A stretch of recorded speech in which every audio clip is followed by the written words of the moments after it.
So there's the elephant in the room. I didn't do a video last week. That's partly because not only am I trying to fit in these longer runs now, which are taking quite a chunk out of my evening, but also then during the day I'm trying to get my job done. I'm trying to work on the church council minutes, preaching and all the other things that comes along with being a minister. So I found it just a little bit too difficult last week to be able to sit down and actually put together a video. So I hope this video will hopefully just encompass 2 weeks worth without still just being ridiculously long. So last week, the big thing I was really excited about was the fact that I was going to have my first cheat meal of this entire training plan. After a month of dieting, only eating the right things, only having 1 cup of coffee a day, trying to cut out sugar, focusing on fruit, only having juice and not fizzy drinks and things like that. After a whole month of that, I could not get out of my head the fact that I was going to be able to order a takeaway and have whatever I want. I decided the best time to do this cheat meal was on a Sunday, since Sunday is my long run anyway. So I was going to burn the most amount of calories on a Sunday, and then I would feel less guilty about eating a lot more that evening. So on Sunday, the 28th of January, I went out for my long run, and the only thing it said in my training plan was I had to run for an hour and 45 minutes. And I was committed to doing a half marathon distance within the hour and 45 minutes. And here's how it went. 20 minutes left of an hour and 40 long run, and I feel strong, it feels good, I feel better than usual. I think I should get back in good time, but at the end of my long run there's a big hill. Not looking forward to that. Just over 12 minutes left. I started the big hill towards the end of my run. I can get this hill out of the way. It's all flat and easy. It's the last challenge really of this run, trying to clear half marathon distance. Here we go. Just in the hill. Hill's done. Really slowed down on it though. Really struggled to maintain a good pace, but I didn't stop running, and that was the aim. I ran the entire thing. So, got 7.5 minutes to the end of this workout, and wanting to cover another mile. So, it should be easily doable. Let's do it. Just before it gets to the bit about me finishing and talking about how happy I am with my run, bear in mind I'd forgotten that my run was an hour and 45 minutes, and I'd got it in my head that I was only running for an hour and 40 minutes. So I keep referring to the fact that I've done it in less than an hour and 40 minutes. I haven't. I've done the half marathon in less than an hour and 45 minutes. Although, doing a half marathon in less than an hour and 40 minutes, maybe that's the aim for the future. But here's how it went anyway. Did it. My first half marathon of the training. I managed to do the 13.1 miles in just shy of an hour and 40 minutes, which is a really good time. I'm really happy with that. Especially when I was hitting the hill, I wasn't sure whether I was going to be able to make it in the hour and 40 allotted time, but just before the hour and 40 moment ticked on my watch, I passed the half marathon point. So there's some tough hills in that route. It's the first half marathon of the training, but it's done. Half marathon, hour and 40, really happy with that time. And it's the last run I'm doing before my cheat meal, and I feel no guilt about having a takeaway tonight because I have burnt so many calories on that run that I think I deserve a takeaway. I think I deserve a kebab. So all that's left now is that. Good run. So as that video shows, I was super happy with the fact that I'd run a half marathon distance, and when I compared that time to my ultimate fastest half marathon, I wasn't that much slower. It was nearly a personal best for a half marathon distance, which I was really happy about. And when I talk about the fact that I'd lost so many calories while doing this, it's absolutely true. That run alone, I'd burnt 1,533 calories. Already this made me feel no guilt about the idea of having a takeaway, because realistically you need to get those calories back, and there was no easier way to do that than to have a takeaway. Oh yeah, cheers. Thank you. Ooh. Cheat meal has officially arrived. I've got myself a good portion of chips. Ready? Yeah, I'm happy with it. And I got myself a doner wrap. And I got some garlic mayo for all that. And a can of Diet Coke. 2 cans? 2 cans of Diet Coke, because I was going to get a bottle, but they didn't have a bottle. All right, thank you, thank you, thank you. So, usually I get cheesy chips, but I felt, even if it's my cheat meal, I still feel like I should stick to just normal chips, rather than getting cheesy chips.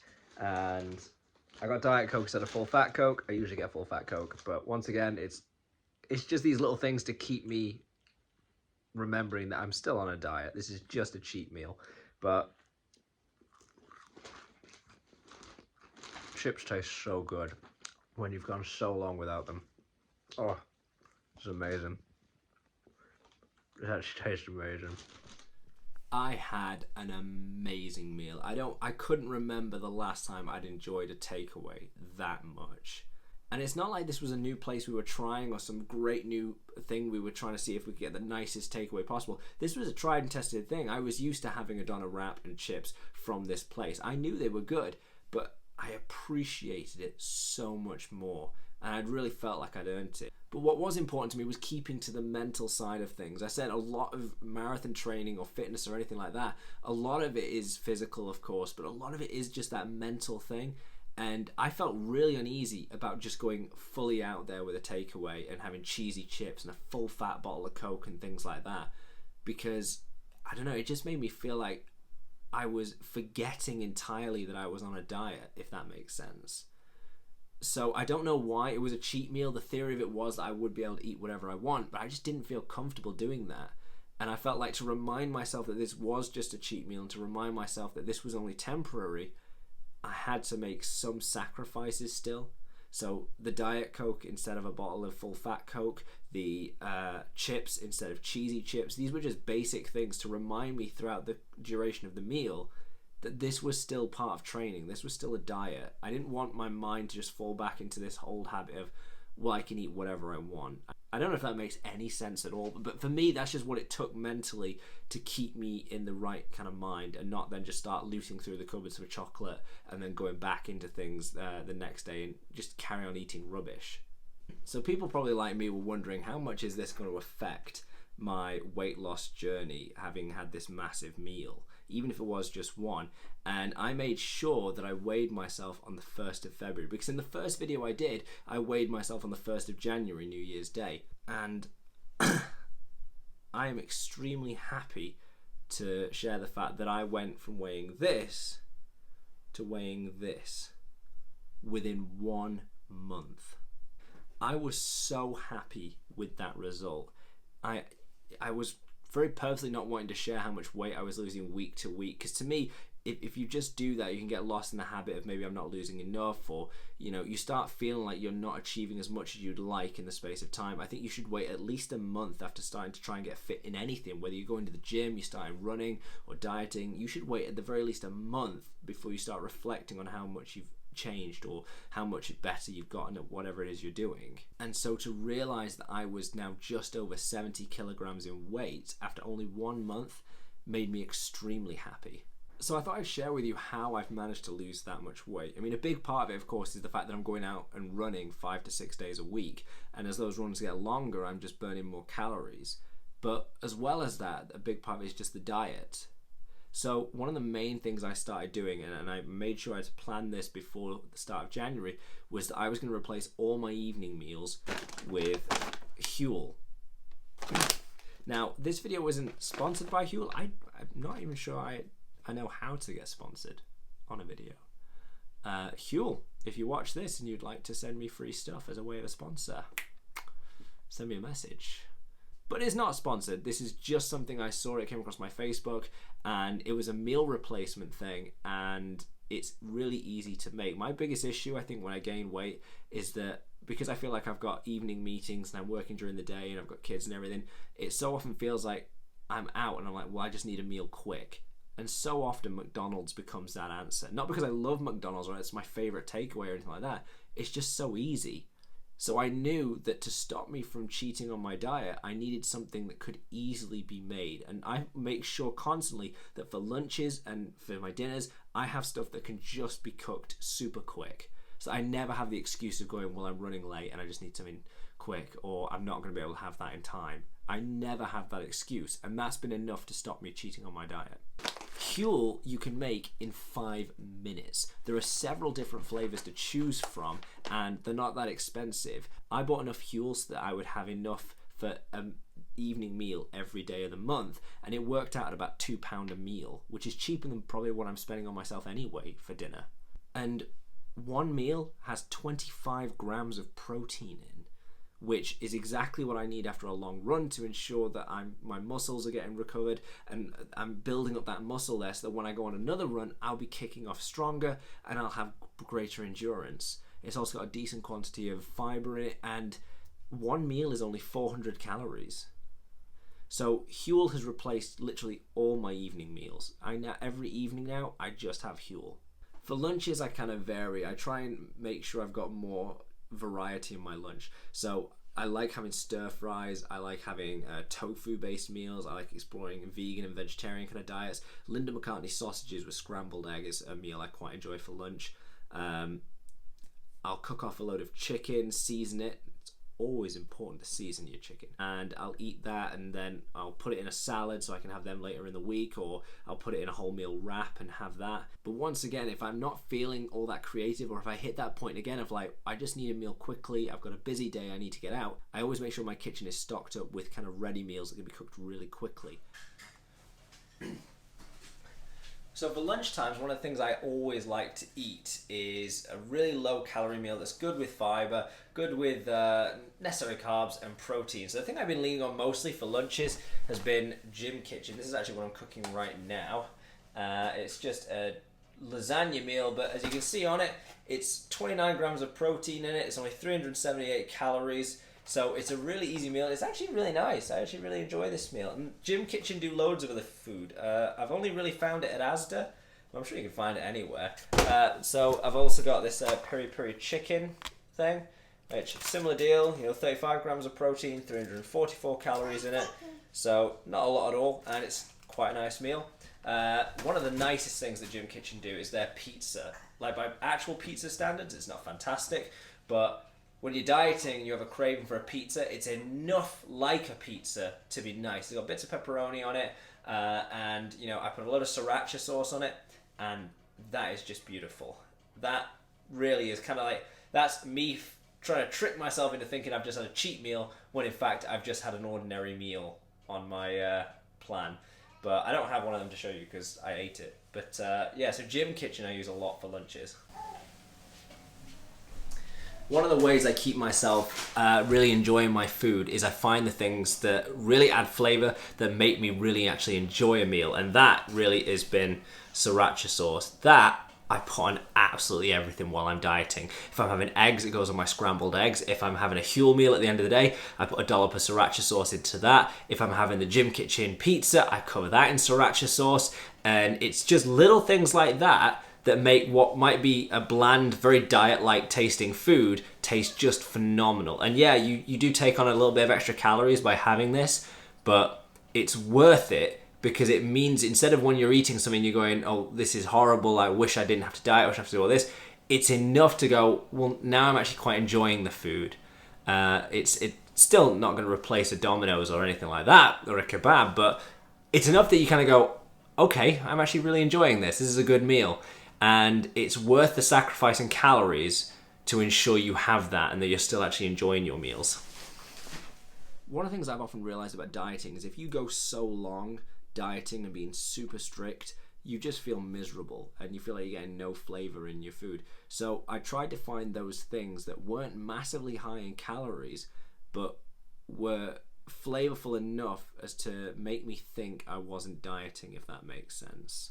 So something that I could put in my meal or on my meal that would make me go, no, this isn't just a bland, terrible meal now. I actually quite like this. So if you're looking at dieting, even if you're not looking at running and you're not looking at getting, going to the gym and things like that, you just want to find better meals to help you lose weight, then I could recommend all of those. I really enjoy the Gym Kitchen food and it feels quite filling. I really enjoy the Huel food, and there's so many flavors on the website you can check out that you're going to be hard pressed to not find at least one there that you really like. So if you're looking at losing weight, maybe try Gym Kitchen, maybe try Huel, try doing things like cooking off a load of chicken ready for the week so you have it all set up, creating your own salads, and experiment. We've got so much choice in today's world of food that's high in protein and low in fat. Loads of vegan, vegetarian meals are really very flavorful but really low in calories and high in protein. Explore some of those things. There are plenty of options out there, and that's a lot of the way as to why I've been able to lose as much weight as I have. You know, if you are looking to start training, if you are trying to start running or going to the gym and stuff like that, don't worry if you have an off day. Don't worry if it's not going your way 100% of the time, and if you're not seeing that weight falling off immediately. Persevere with it. You know, keep up with that diet, keep up with those runs, with those going to the gyms, and some days you'll see it, some days you won't, but in the long term, you will see improvement. What it comes down to at the end of it all the time is the fact that the person who commits and goes at it every single day will always beat the person who just doesn't try. So a lot of people around me hear that I'm running when it's raining, when it's cold, when it's windy, and they ask, why am I doing that? And I think, well, because it's those moments that are most important. If I'm willing to run in those conditions as well as when it's more preferable, I know I'm going to see success. Today was exactly a test in that. So despite the fact the weather's actually been getting nicer, today I had to do my run during heavy snow. Just as weather starts to look like it's getting better, all of a sudden there's snow.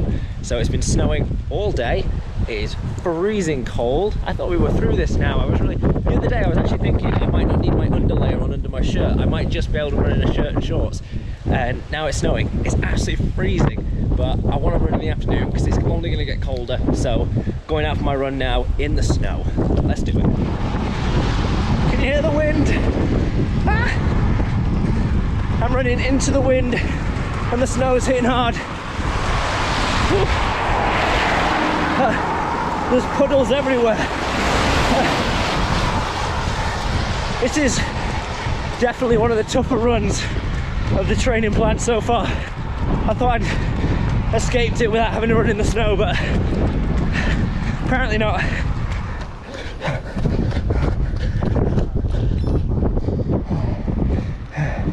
So the majority of that run was snow all the way. It's kind of more turned to rain now than it is snow. But about halfway through that run, it turned to hail. So you can kind of see on my legs, I don't know if it shows really, but how red they are. It's like literally running into heavy wind and hail for a good chunk of that run. But that's part of the challenge I was taking this week, to get out as things are getting colder and colder. Look at my car, all that frost. It's freezing. But that's been the challenge this week, is still getting out, getting the runs in, even in bad weather.